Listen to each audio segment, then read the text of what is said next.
Sustainable housing, not just for hippies. We're going to talk about how you can apply it to your life now as well.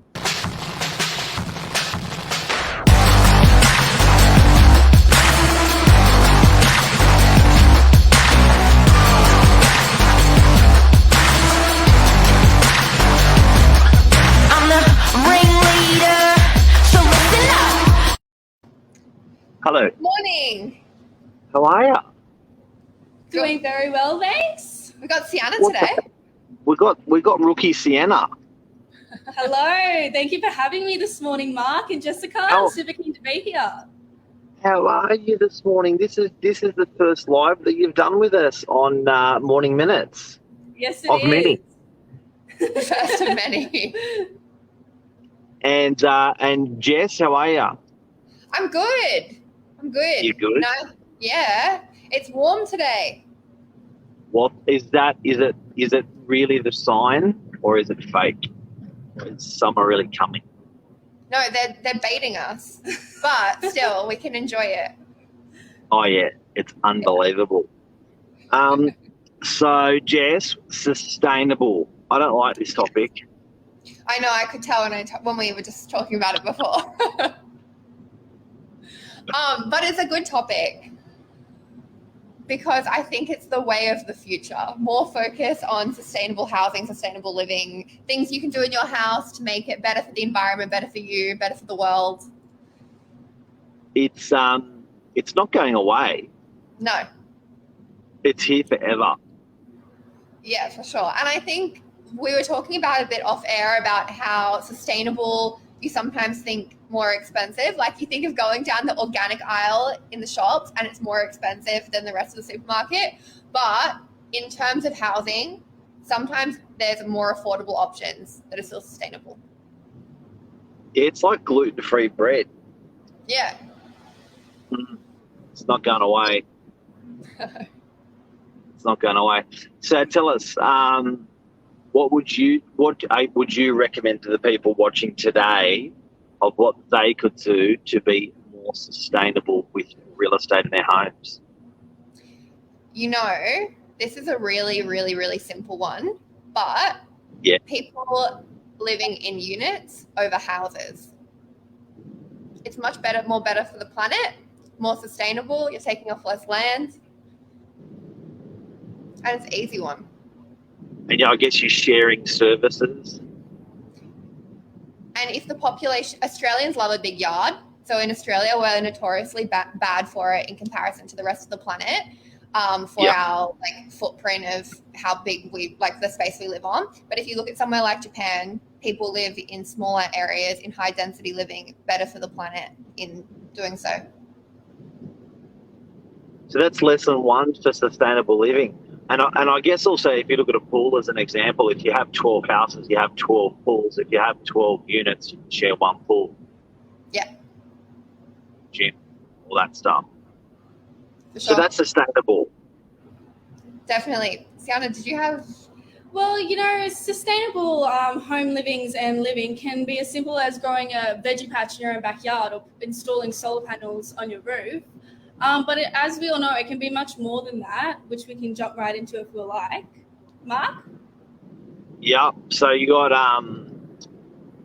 solar panels. What did you say about there's still grants around there? So people who are out there at the moment who are thinking they're going to put solar panels on and thinking maybe the grant's gone, the grant's still around, yeah? How much is that? That's $4 grand you're getting?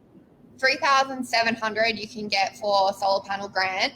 I think the cost of one solar panel can go up to 8,000, I'm pretty sure. But that cost is offset by your electricity bill. Yeah, so if I put solar on the house for 20 grand, I got an instant rebate of 10 grand. Yeah. And it killed my power bill by about $700 to $800 a quarter. So I guess the payback from memory, I think the payback was 4 years. So after 4 years, I was neutral and going into positive. So then basically that's just like money in your back pocket after a 4 year period. So That's sustainable.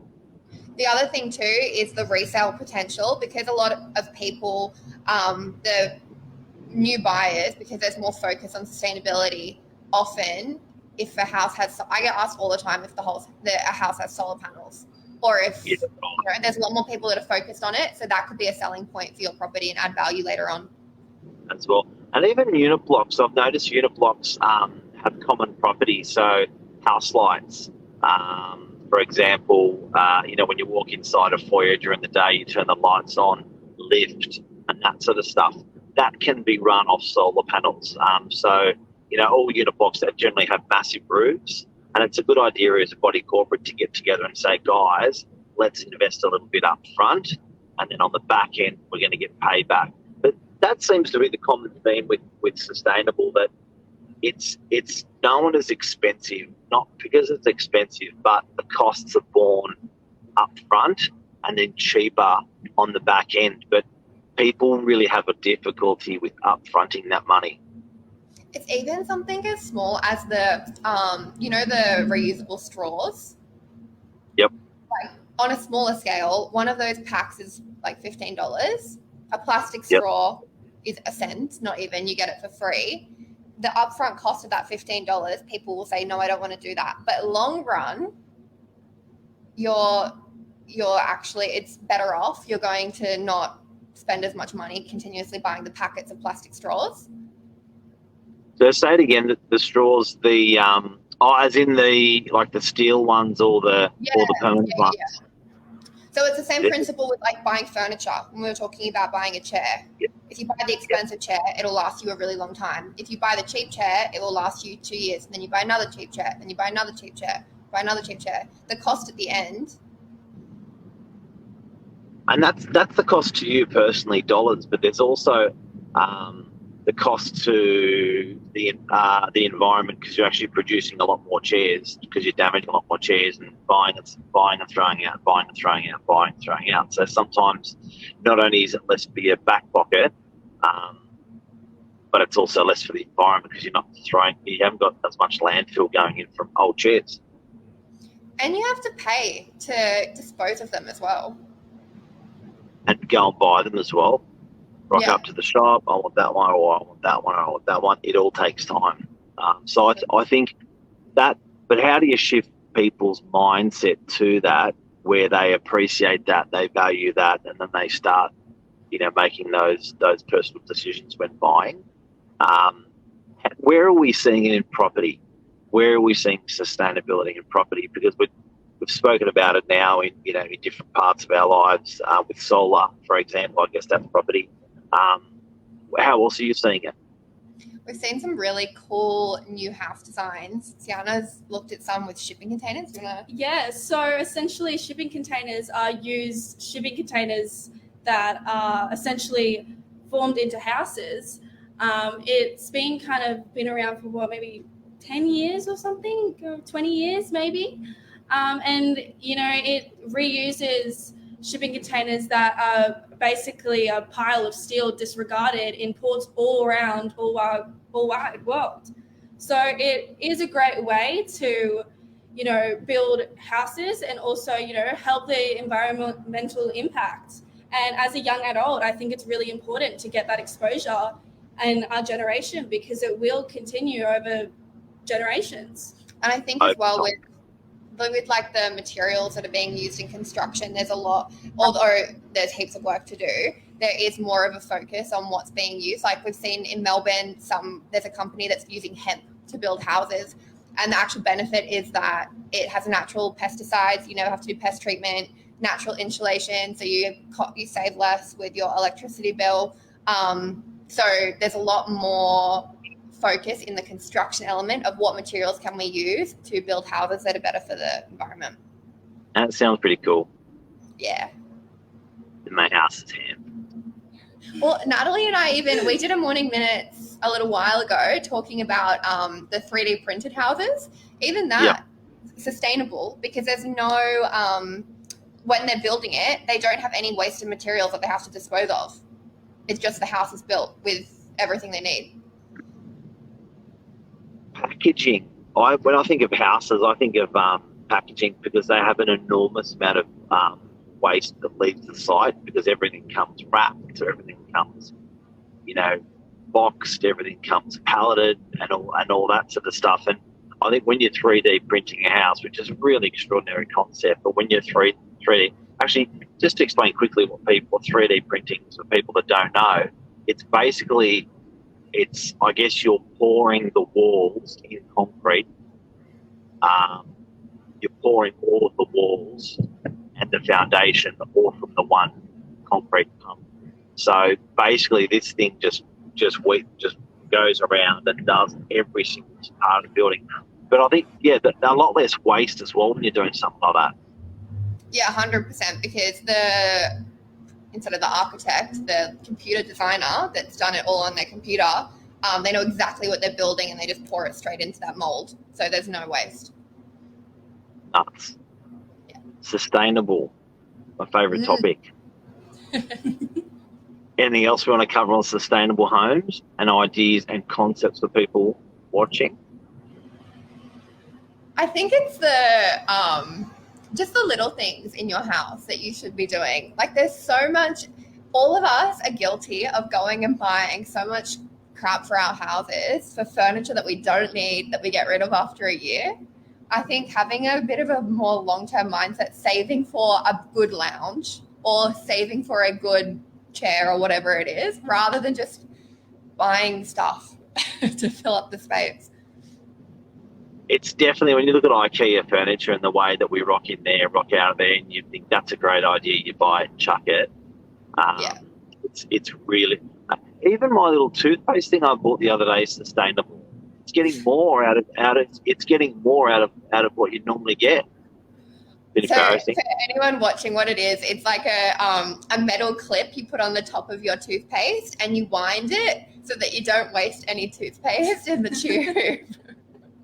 Yeah, it's had a lot of fans. It's had a lot of fans. I bought some. My mum saw it come in, and when I got it delivered and wanted one, and then I ended up getting 12, and then ended up getting distributed for the office. But in all seriousness, I guess that any little, if you can get an extra drop out of toothpaste, if you can get more out of your environment, if you can get more out of your containers by reusing them, if you can get more out of your solar, if you can get more out of your water, like I know even just habits with water, with running of a tap, it doesn't sound like much, but when you compound it over 365 days of a year and over 10 years, it's an enormous amount of water you can save simply by, I think I had a habit of having, I don't know if it's a good habit or a bad habit, washing your teeth when you're in the shower. Oh, I do that. I think that's a bad habit because you're actually using more water because you're another 15, 30 seconds washing your teeth and you're running a shower. My old man, on the tight ass style, used to turn the shower on, turn the shower for 15 seconds, turn it off. Lather, right, soap, and then turn the shower on, and then rinse, turn the shower off. So it was literally the amount of time the water was on for was probably 30 seconds. You do that compared to a 5-minute shower that we're used to. Sustainable. Over time. Better for the environment. They released, I don't know where it was, but they released, this is not related to property, but related to sustainability. They released the top 10 people, the worst people in the world for private jet usage, like who's used the most fuel since the start of the year. Taylor Swift, in the last 8 months, so since January 1st, has, in her private jet alone, had enough emissions that the average person would have in 517 years. So we're all doing okay by not getting on a private jet. It was like 100 and something times already from the start of the year. Yeah. It's all, and you know what? I think it's sustainability has an element of sharing, doesn't it? Like a private jet, you're not sharing shit. But you know, with when you're going in a mainstream airliner, you're sort of sharing the fuel, sharing the cost. But I think it's a lot of sustainability can be simply by just grouping what you're doing. Even like, you know, getting a bus instead of driving to work. You know, it all comes under that sort of banner, doesn't it? For sure. And Alrighty. that's a sustainable show. Yeah. Hopefully, we promoted a bit of awareness out there for things we can all do. But it's pretty I don't know. It's still an ugly word. I know. It's overused. But it's cool. But it seems like the young generations bloody love it. Yeah, for sure.